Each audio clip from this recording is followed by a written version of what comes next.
All right, it's early morning. The sun hasn't come up yet. It's not time for my daily ritual of chasing deer yet. I've got a little room left on the rack. Look at that. I could put my arm right through here. We're gonna have to fill that hole later.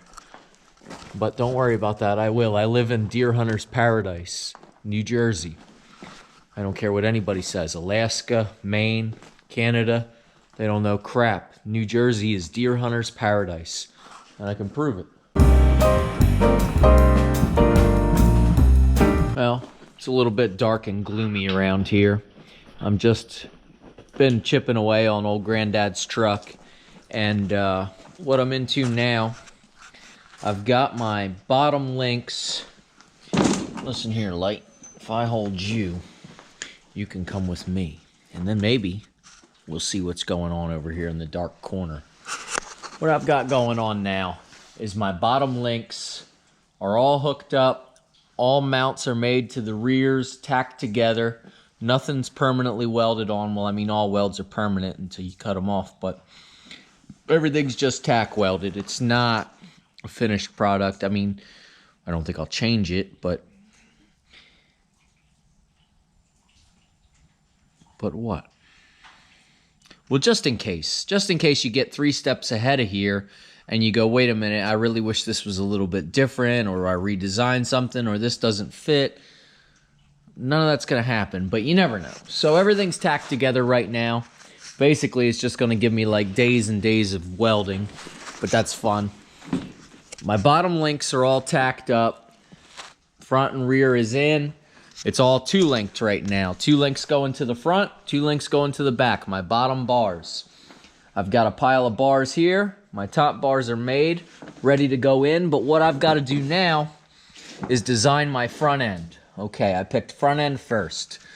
Now, this can go, when you're linking in an axle to a frame, you can do a billion different things, and not everything's ever been done. You can make something totally new, but that doesn't mean it's going to work.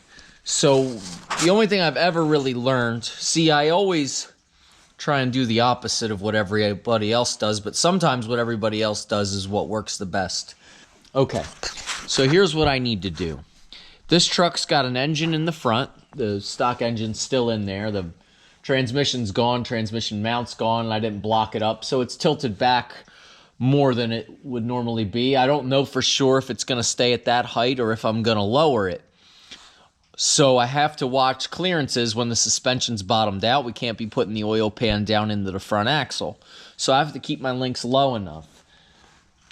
Also, so I don't know if my links are going to go on top of my axle. I might sneak them back in here, right behind it, right on the back side of it.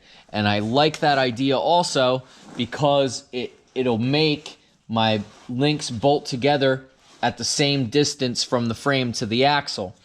Now, normally you would go to the center of the top of the axle and these would be hung off of there. The bars are the same length or close to the same length. Then you're still putting the pitch in the rear as the suspension goes up and down. Now you look at your differential angles. The angle of your pinion, you can adjust when your links go up and down. But you don't want to do that in the front. You want to sacrifice the ability to fix any drive shaft issues by keeping your front rear level. And not totally level, you want it tilted back. Because when your front rear is tilted back, you get negative caster. And what that means is your tie rod is tilted up a little bit. If it's a front tie rod, if it was a rear tie rod, it would be tilted down. With your tie rod tilted up a little bit, it will glide down the road easier. It will not want to pull the steering wheel out of your hand. When you have positive caster and your wheels are, your tie rod's tilted down, you're like that, then it wants to fold over on you. You're pushing on it, and it is trying to push side to side. You get terrible steering that way, and it doesn't work good. So what you want to do with your front links is keep them parallel. You want them to be on the same plane. You want them to be level with each other. You don't want different angles on front 4-link bars. You want parallel. Also, the point at which they're linked from the frame to the rear, I would say the best case scenario, the heim joints are in the same spot, the arms are the same length, and they're the same height on the frame as they are on the axle. That way, your front axle goes up and down when the suspension goes up and down, but it always stays true to its negative caster. I can draw this, and we can see it.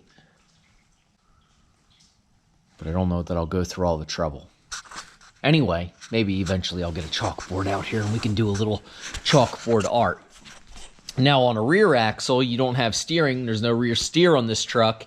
You can use a shorter arm for the top arms, which will drag the pinion up as your suspension droops down. Something like that can adjust your drive shaft angles and keep you from binding U-joints. But we'll worry about that when we get there, and the same length arms really seems to work better. Now also, there's something else on a rear end. It also applies oppositely to a front end of a truck. Okay, so the front of our truck, we're going to have parallel links. The links will be on the same angle and the same length because we don't want to change our steering caster. We don't want to change the angle of the front axle. We want that front axle to stay pitched back. We don't want it to ever pitch forward, and we don't want it to move. That would give you funky steering. That's not what we want. But on a rear axle, you have a bottom link. If you drew a line, ideally, because now what I'm going to talk about is traction. Now, I should stop now and say that all of this is just theory in my head, but I also have heard lots of things and read lots of things over my lifetime and accumulated a bit of knowledge, and I use it, and sometimes I throw it all out the window and just do whatever I feel like doing. But I do have all this stuff in my brain, and I will use it from time to time when building things. On a rear axle, you have a bottom link that ideally, if you followed the angle and the line of your bottom links out past the front of the truck, it should come out past the front of the truck down low, and then an upper link should follow that line and intersect somewhere about maybe 13 feet in front of your truck. That would give you the most amount of traction possible out of your rear axle. A front axle is opposite, and it doesn't really work, and it doesn't make a lot of sense for traction, but it's not the way it works anyway. You figure how your rear axle hooks up, not your front axle. Once again, I have no idea what I'm talking about. This is all just ideas in my brain. It's like a dryer with it's out of balance. But this is all things I'm considering and thinking about as I do this. So, if I can just talk to myself, and you can sit there and watch. You might have a good time, and you might have a bad time. I can't say for sure. It's hard to say. Here I go. I've got some blocks here. I've got my links. They're basically the same length as my bottom links. They're very, very close. Obviously, the two top links are exactly the same. The two bottom links are exactly the same. They might be a thread or two off on the bottom, from the bottom. No big deal. They're the same. So my top link is the same length as my bottom links, but because I'm going to have hydraulic steering in this truck, I don't need to worry about, I'm not going to have a standard 4-link.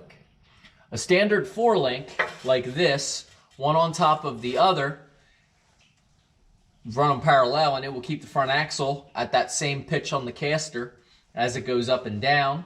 Works very good, but a standard 4-link like this does not hold the rear centered under the truck. I can push on that rear, on the axle, and push it.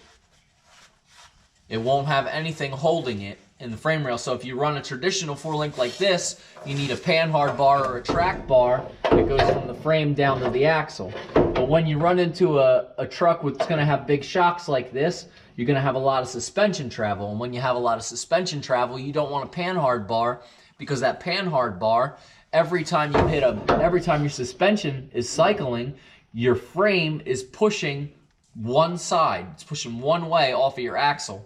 So when you hit a bump, your frame is moving maybe 4 inches, 3 inches, 4 inches off to the side of the axle. Goofy.